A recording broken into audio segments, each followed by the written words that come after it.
Viewers, ఇది మీ అందరికీ దాదాపుగా తెలిసిందే మైసూర్ ప్యాలెస్. కర్ణాటక స్టేట్లో ఉన్నటువంటి మైసూర్ ప్యాలెస్ ఇది. మైసూర్ రాజ్యాన్ని వడయార్ రాజులు పరిపాలించే కాలంలో మైసూర్ని రాజధానిగా చేసుకుని పరిపాలించేవారు. ఈ ప్యాలెస్లోనే వడయార్ రాజు కుటుంబం నివాసం ఉండేది. ఈ ప్యాలెస్ లోపలికి వెళ్లబోయే ముందుగా మీకు దీనికి సంబంధించినటువంటి కొన్ని ముఖ్యమైన విషయాలు చెప్తాను. ఈ ప్యాలెస్ మైసూర్లో ఉండడంతో అందరూ మైసూర్ ప్యాలెస్ అంటారు, కానీ దీనికి ఒక పేరుంది. దీని పేరు అంబావిలాస్. ఈ ప్యాలెస్ కి ఒక్క దసరా పండుగ రోజు మాత్రమే సెలవు, అంటే దసరా పండుగ రోజు మాత్రమే మూసి ఉంటుంది. మిగిలిన అన్ని రోజులు 10 AM to 5 PM, అంటే ఉదయం 10 గంటల నుంచి సాయంత్రం 5 గంటల వరకు విజిటర్స్ని అలౌ చేస్తారు. పెద్దవాళ్ళకి 70 రూపాయలు టికెట్, పిల్లలకు 30 రూపాయలు. ఎవరైనా స్టూడెంట్స్ ఎడ్యుకేషనల్ పర్పస్లో ఎడ్యుకేషనల్ టూర్గా స్టూడెంట్స్ వస్తే వారికి మాత్రం 10 రూపాయలు మాత్రమే ఛార్జీ తీసుకుంటారు. ఇక ఈ ప్యాలెస్ లైట్ షో డైలీ ఉండదు. లైట్ షో అంటే ఈ ప్యాలెస్ కి మొత్తం 97,200 బల్బులు ఉన్నాయి. నైట్ టైం లైటింగ్ లో ఈ ప్యాలెస్ అద్భుతంగా ఉంటుంది. అయితే ఈ లైట్ షో అనేది కేవలం పబ్లిక్ హాలిడేస్ లోను, అదేవిధంగా దసరా నవరాత్రుల సమయంలో 15 రోజులు ఈ లైట్ షో ఉంటుంది. సాయంత్రం 7 గంటల నుంచి 9 గంటల వరకు ఈ లైట్ షో ఉంటుంది. ఆ లైటింగ్ లో ప్యాలెస్ చాలా అద్భుతంగా ఉంటుంది. ఈ ప్యాలెస్ మొత్తం వైశాల్యం 72 ఎకరాలు. Total palace area 4 acres. అంటే ఈ కాంపౌండ్ మొత్తం 72 ఎకరాలు ఉంటుంది. ప్యాలెస్ వరకు మాత్రం 4 ఎకరాల ప్లేస్ ఉంటుంది. ఇప్పుడు మీరు చూస్తున్న ప్యాలెస్ అయితే మొదటగా ఉన్న ప్యాలెస్ కాదు. మొట్టమొదటిసారిగా 14వ శతాబ్దంలో యదురాయ వడయార్ అనే రాజు 14వ శతాబ్దంలో ఒక ప్యాలెస్ నిర్మించారు. ఆ తర్వాత అది కాలానుగుణంగా చాలా మార్పులకు లోనైంది. పాత ప్యాలెస్ 1638లో ఒకసారి మెరుపులకు దెబ్బతినడంతో అప్పటి రాజు రణధీర కంఠీరవ నరసింహరాజ వడయార్ మళ్లీ పునర్నిర్మించారు. అది వుడెన్ ప్యాలెస్, అంటే దీనికంటే ముందుగా ఉన్నటువంటి చివరి ప్యాలెస్ అదే కలపతో నిర్మించినటువంటిది. ఆ ప్యాలెస్ 1896లో దసరా ఉత్సవాల సమయంలో అగ్ని ప్రమాదానికి గురై పూర్తిగా కాలిపోయింది. ఆ తరువాత మీరు ఇప్పుడు చూస్తున్నటువంటి ఈ ప్యాలెస్ ను నిర్మించారు. ఈ ప్యాలెస్ ను కృష్ణరాజ వడయార్ రాజుగారు నిర్మించారు. బ్రిటిష్ ఆర్కిటెక్ట్ హెన్రీ ఇర్విన్ ఆధ్వర్యంలో 1897లో మొదలైనటువంటి ఈ ప్యాలెస్ నిర్మాణం 1912లో పూర్తయింది. అంటే మొత్తంగా ఈ ప్యాలెస్ ను నిర్మించడానికి పట్టినటువంటి సమయం 15 సంవత్సరాలు. ఈ బ్రిటిష్ ఆర్కిటెక్ట్ అయినటువంటి హెన్రీ ఇర్విన్ భారతదేశంలో ఉన్నటువంటి ఇంకా మరికొన్ని ప్రసిద్ధి కట్టడాలకు ఆర్కిటెక్ట్ గా వ్యవహరించారు. వాటిలో ముఖ్యమైనటువంటివి Mysore city corporation, Chennai railway station and Chennai high court. వీటన్నిటికీ కూడా హెన్రీ ఇర్వినే ఆర్కిటెక్ట్ గా వ్యవహరించారు. ఇంకా చాలా మందికి తెలియనటువంటి విషయం ఏమిటంటే ఈ మైసూర్ ప్యాలెస్ కట్టడంలో ఎగ్జిక్యూటివ్ ఇంజనీర్ గా వ్యవహరించినటువంటి ఇంజనీర్ మన తెలుగువాడైనటువంటి పిపి రాఘవులు నాయుడు. ఈయన కేవలం ఎగ్జిక్యూటివ్ ఇంజనీర్ గానే కాదు, మనం ఇప్పుడు ఈ ప్యాలెస్ లో చూస్తున్నటువంటి ఈ ముందు భాగం 1927వ సంవత్సరంలో ఎక్స్టెన్షన్ చేశారు. దీనికి డిజైనర్ గా వ్యవహరించినటువంటి వాడు తెలుగువాడైన ఇంజనీర్ బిపి రాఘవులు నాయుడు గారే. ఇక ఈ ప్యాలెస్ ను Indo, Mughal, Rajput and Gothic నిర్మాణ శైలిలో నిర్మించారు.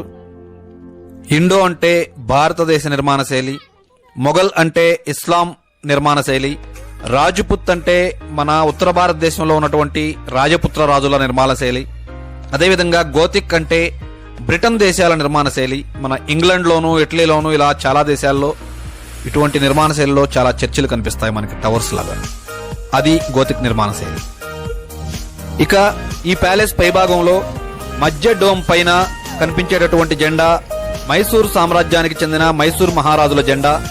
అది 2.7 kgల గోల్డ్ తో తయారు చేసినటువంటిది. అంటే ఆ జెండా బరువు 2 kgల 700 గ్రాముల స్వచ్ఛమైన బంగారం. అదేవిధంగా దాని చుట్టూ కనిపిస్తున్నటువంటి 5 కలశాలు కూడా బంగారు కలశాలే. ఈ ప్యాలెస్ కి మొత్తం 4 గేట్లున్నాయి. ఇప్పుడు మీరు చూస్తున్నటువంటి ఈ గేటు ఈస్ట్ గేట్, అంటే తూర్పు ద్వారం. దీనిలో నుంచి విజిటర్స్ కి అనుమతి లేదు. ఇది కేవలం రాజకుటుంబీకులు, అదేవిధంగా దసరా నవరాత్రులలో అమ్మవారిని ఆ గేట్లో నుంచి ఊరేగింపుగా లోపలికి బయటకు తీసుకువెళ్తారు. ఇక ఇప్పుడు మీరు చూస్తున్న ఈ గేటు నార్త్ గేటు, ఇది ప్యాలెస్ కి ఎడమ వైపున ఉంటుంది. దీని నుంచి కూడా విజిటర్స్ లోనికి రావచ్చు. ఇక ప్యాలెస్ కి రైట్ సైడ్ లో అంటే కుడివైపున ఉండేటటువంటి గేటు సౌత్ గేటు, అంటే దక్షిణ ద్వారం. ఈ ద్వారం నుంచే ఎక్కువగా విజిటర్స్ అందరూ కూడా రెగ్యులర్ గా లోపలికి వస్తూ ఉంటారు. ఇక ఈ అంబావిలాస్ ప్యాలెస్ అనబడే మైసూర్ ప్యాలెస్ తూర్పు ముఖంగా ఉంటుంది. ఇంతకుముందు నేను మీకు చెప్పాను, మైసూర్ మహారాజులకు చాముండేశ్వరి అమ్మవారు కులదేవత అని. ఈ ఎదురుగా తూర్పు గేట్లో నుంచి చూస్తే మైసూర్ ప్యాలెస్ లో నుంచి అమ్మవారి కొండ, అమ్మవారి దేవాలయం కనిపిస్తుంది. మీకు ఇప్పుడు కనిపించేది చాముండి హిల్స్, ఆ పైన ఉండేది శక్తిపీఠం చాముండేశ్వరి అమ్మవారి ఆలయం. మైసూర్ ప్యాలెస్ లో నుంచి డైరెక్ట్ గా అమ్మవారి ఆలయం కనిపించే విధంగా ప్యాలెస్ ని తూర్పు ముఖంగా కొండకి అభిముఖంగా కట్టారు. ఈ ప్యాలెస్ నిర్మించడానికి అప్పట్లో 19వ శతాబ్దంలో అయినటువంటి ఖర్చు 41,47,913 రూపాయలు. సుమారుగా 41.5 లక్షలు అనుకోండి. అప్పట్లో అంటే 1897 1912 మధ్యకాలంలో 42 లక్షలు అయితే, ఇప్పుడు ఉన్న పరిస్థితుల్లో దీని ఖరీదు ఎంత ఉంటుంది, దీనికి ఎంత ఖర్చు అవుతుంది అనేది మీ ఊహకే వదిలేస్తున్నాను. మైసూరులో దసరా ఉత్సవాలు అత్యంత ఘనంగా జరుగుతాయి.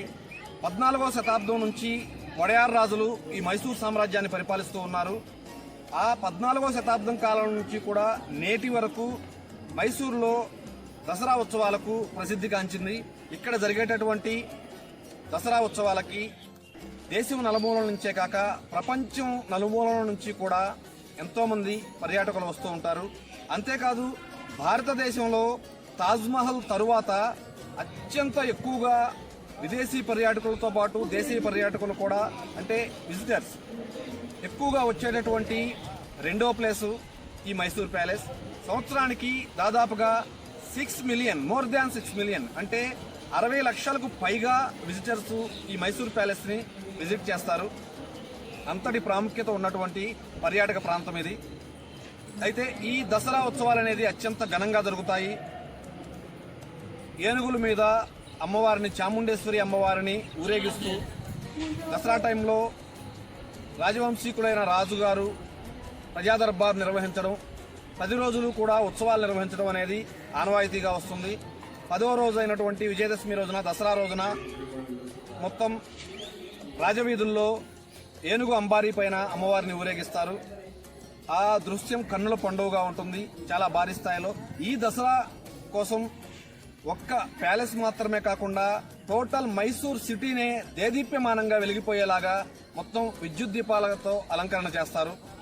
ఈ ప్యాలెస్ కూడా ఈవినింగ్ 6 తర్వాత పూర్తి లైటింగ్ వేస్తారు. ఆ లైటింగ్ లో ప్యాలెస్ ఇంకా అందంగా కనిపిస్తుంది. ఈ ప్యాలెస్ లోపల ఏమేం ప్రత్యేకతలు ఉన్నాయి, ఏమిటి, ఇంకా దీని నిర్మాణంలో ఎవరెవరు పాలు పంచుకున్నారు, ఇట్లాంటి విషయాలన్నీ నేను మీకు లోపల ఉన్నటువంటి ప్యాలెస్ లోపల ఉన్నటువంటి ఫోటోలు, వీడియోలు చూపిస్తూ మీకు ఎక్స్ప్లెయిన్ చేస్తాను.